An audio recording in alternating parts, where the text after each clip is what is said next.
Cohen Du Bois a prize. Right? Surah 53, by the star when it descends. Your companion has not strayed, nor has he erred, nor does he speak from his own inclination, but it is not but a revelation revealed, taught to him by one of intense and taught to him by one intense in strength, one of soundness, and he rose to his true form while he was in the higher part of the horizon, and then he approached and descended and was at the distance of 2 bow lengths or nearer, and he revealed to his servants what he revealed or conveyed. The heart did not lie about what it saw. So will you dispute with him over what he saw?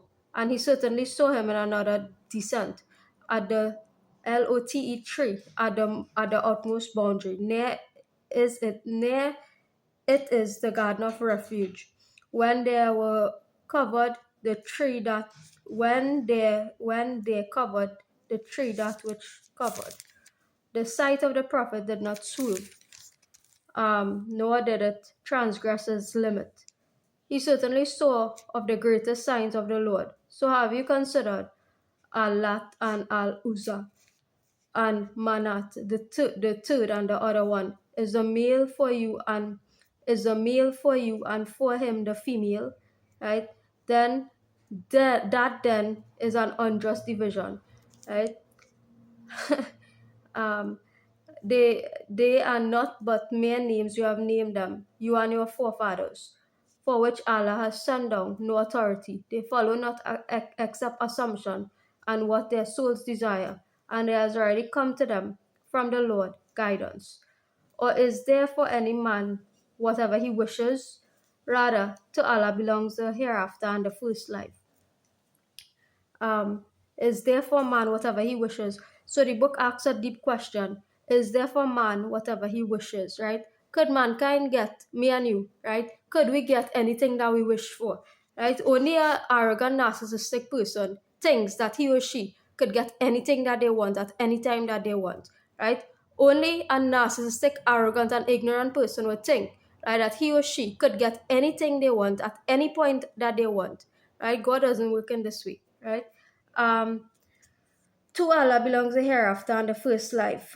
How many angels are there in the heavens whose intercession will not avail at them except only after Allah has permitted it, and to whom He wills and approves? Indeed, those who do not believe in the hereafter name the angel. Those who do not believe in the hereafter name the angel females' names, and they have thereof no knowledge. They follow not except assumption, and indeed assumption avails not against the truth at all.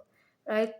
So turn away from whoever turns his back on the message and desires not except worldly life. That is the sum of knowledge. Indeed, your Lord is most knowing of who strays from his way, and he is most knowing of who is most guided. And to Allah belongs whatever is in the heavens and whatever is in the earth, that he may recompense those who do evil with the penalty of that which they have done, and recompense those who have done good with the best reward. Right? So major lesson here out of this whole thing, this 31, this is capped at 53:31, right? This is capped at this is the essence of the book really. Right? To Allah belongs what is in the heavens and earth, and that he may recompense those who do evil with the penalty of what they have done, and recompense those who do good with the best reward.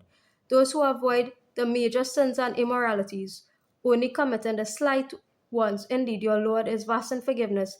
He was most knowing of you when he produced you from the earth, and when you were in fetuses in the womb of your mothers. So do not claim yourselves to be pure. He is most knowing of those who fear him. Right, so commit major sins and immoralities in ignorance, right? Let me interpret this, right? When you commit major sins and immoralities in ignorance, right, you will be forgiven for it. If you commit major sins and immoralities knowing that you're doing the wrong thing, right, you have to pay consequences for it. Have you seen the one who turned away and gave a little and then refrained? Does he have knowledge of the unseen, so he sees, or has he not been informed of what was in the scriptures of Moses and of Abraham who fulfilled his obligation? Then that no bearer of burdens will bear the burden of another, and that there is not for man except that good for which he strives, and that his effort is going to be seen, and he will be recompensed for it with the fullest recompense. And that to your Lord is the finality, and that is he who makes one laugh and weep, and that is he who causes death and gives life, and that he creates the two mates, the male and female, from a sperm drop when it is emitted, and that incumbent upon him is the next creation, and that it is he who enriches and suffices, and that it is he who is the Lord of Sirius. Um, right. Allah is the Lord of pagan gods, right? Right. So is the gods that people normally worship, right? Christians, Hindus, right, and African religions, all these things, right? These gods are what was referred to. You are doing pagan worship or polytheistic worship. Allah is the god of those gods, right? The Lord of those gods, the Lord of those. Allah is the capital G God of those common G gods, right? So what we're saying is that all of us on earth can become common G gods, right, and worship Allah, worship God directly instead of going through the pagan gods in order to worship God, right? So Allah is the Lord of the gods that people worship, right? And that He destroyed the first people of Ad and Tamud, and He did not spare them. And the people of Noah before, indeed, it is they who were even more unjust and oppressing, and their overturned tongues He hurled down and covered them by which He covered. And then which of the favors of the Lord do you doubt? Right, so the book is asking. Remember, I know fan of the stories, but I said all the verses will be read. Um, the book is asking which of the favors of your Lord do you doubt, right? So the book is basically telling you, asking you not to doubt the favors of your Lord, and not to doubt that which you have been given, blessed with, right, and so forth. This prophet is a warner from the former warners. The approaching day has approached. Of it, from those besides Allah, there is no remover. Then at this statement do you wonder, and you laugh, and do not weep, whilst you are proudly sporting. So prostrate to Allah and worship Him. And like I said before, prostration doesn't mean a physical prostration. All these things are symbols, right? This is a physical action that you take in, right, in the privacy of between you and Allah itself. Now, your prayer could be any form of prayer. Your prostration, meaning that I sometimes when I pray, why do I put on a Quranic recitation, right, and I listen to that before I go to bed or when I wake up or during the day or whatever, right? All these things are actually prostration. You don't need to actually do it in any specific way, format.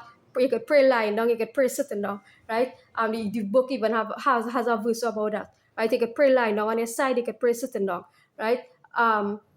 So prostration morally means in terms of your actions, committing your actions, right? You're fulfilling the action-oriented duties that you're required to do, right? In order to be a good person in accordance with the book, right? Meaning good action, righteous action, right? So that was the verses of Surah 53, right? We will be moving on.